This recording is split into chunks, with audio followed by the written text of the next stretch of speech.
नमस्कार दोस्तों, स्वागत है आपका फिर से एक नए वीडियो में। तो आज भी मैं एक इंग्लिश स्टोरी लेके आया हूँ जिसको मैं हिंदी में ट्रांसलेशन करके बताने वाला हूँ। तो आप देख सकते हैं मैंने पहले से यहाँ पर हिंदी में सेंटेंसेस लिख रखे ताकि आपको आसानी से समझ में आ जाए। तो शुरू करते हैं बिना देरी के। Once a very poor man lived in a village. Once एक बार, अ वेरी पुअर मैन, एक वेरी पुअर मैन का मतलब होता है दोस्तों गरीब आदमी।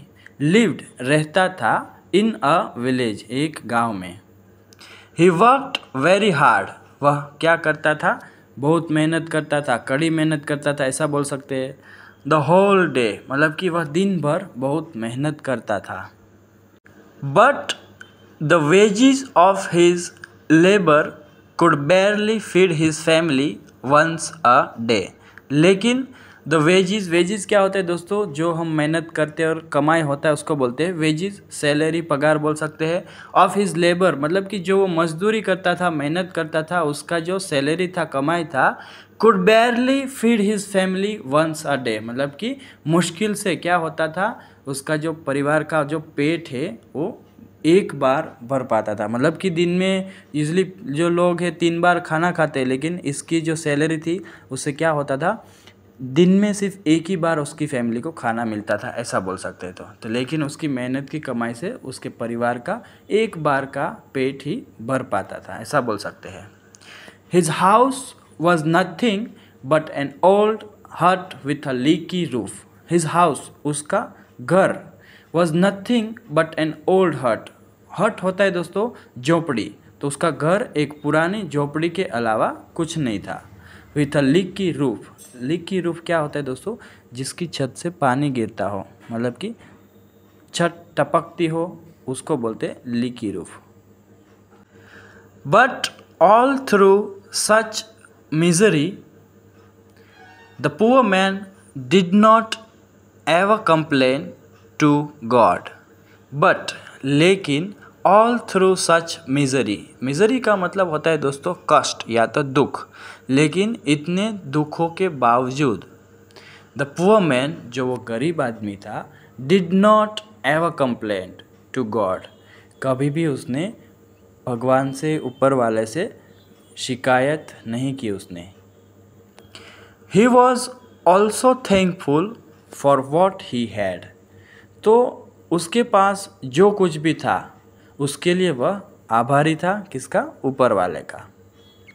ही went to the village temple every day, वह हर रोज़ जो गांव में जो एक मंदिर था वहाँ पर जाता था। There he would offer flowers to God and then go around the temple 7 times over. तो वहाँ पर वो रोज़ मंदिर में जाता था और क्या करता था, he would offer flowers to God, भगवान को फूल चढ़ाता, and then go around the temple 7 times over, मतलब कि वह 7 परिक्रमा करता था ऐसा बोल सकते हैं, 7 बार प्रदक्षिणा करता था ऐसा बोल सकते हैं। Only then would the poor man go to work, तो ये सब करने के बाद ही जो गरीब आदमी था काम पर जाता। वंस एक बार, God felt very sorry for the poor condition of his devotee. भगवान को क्या हुआ, उसके जो भक्त था, डिवोटी का मतलब होता है भक्त, उसके भक्त की कंडीशन मतलब कि दुर्दशा को देखकर क्या हुआ, बहुत दया आ गई। तो sorry for the poor condition of his devotee का मतलब होता है उसके भक्त के जो दुर्दशा थी उसके ऊपर दया आ गई।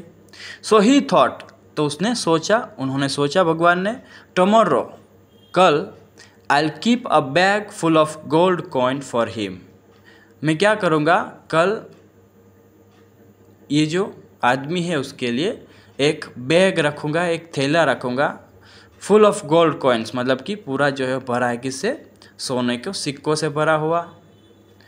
आउटसाइड द टेम्पल, मंदिर के बाहर। He will pick it up, वह उसे उठा लेगा, and all his miseries will be over, और उसके सारे दुख जो है, कष्ट जो है वो दूर हो जाएंगे। तो भगवान ने ऐसा उसके लिए सोचा, उसकी कंडीशन इतनी खराब देखकर।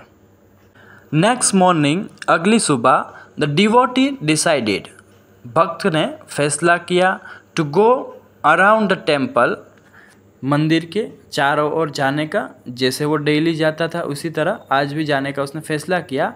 बट लेकिन कैसे फैसला किया? विथ हिज आइज क्लोज्ड, अपनी आंखें बंद करके। And chanting God's name, chanting का मतलब होता है मंत्र का उच्चारण करना, मंत्र बोलते हुए ऐसा बोल सकते हैं। तो भगवान का नाम लेते हुए उस मंदिर की परिक्रमा करने का उसने फैसला किया, निर्णय लिया। So he never saw the bag with gold coins, इसलिए उसे सोने के सिक्कों से भरा थैला कभी नहीं दिखा, क्योंकि वो तो आइज़ बंद करके, अपनी आंखें बंद करके मंदिर की जो है परिक्रमा कर रहा था भगवान के लिए। तो उसे कैसे, किस तरह से दिखेगा? गोल्ड कॉइन जो सोने के सिक्कों से भरा हुआ बैग था वो उसे नहीं दिखा, क्योंकि उसकी आइज़ जो थी, उसकी आंखें जो थी बंद थी।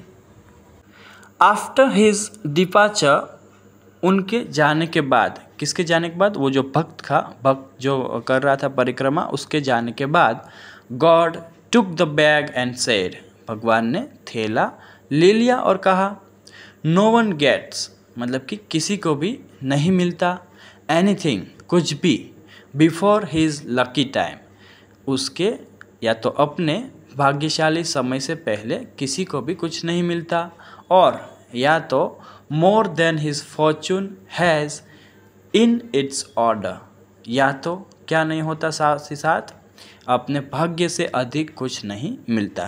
तो हम लोग बोलते हैं ना, यूजुअली कहावत है कि भाई जो अपने नसीब में है वही मिलता है। तो इस तरह से यहाँ भी स्टोरी में कुछ ऐसा ही है।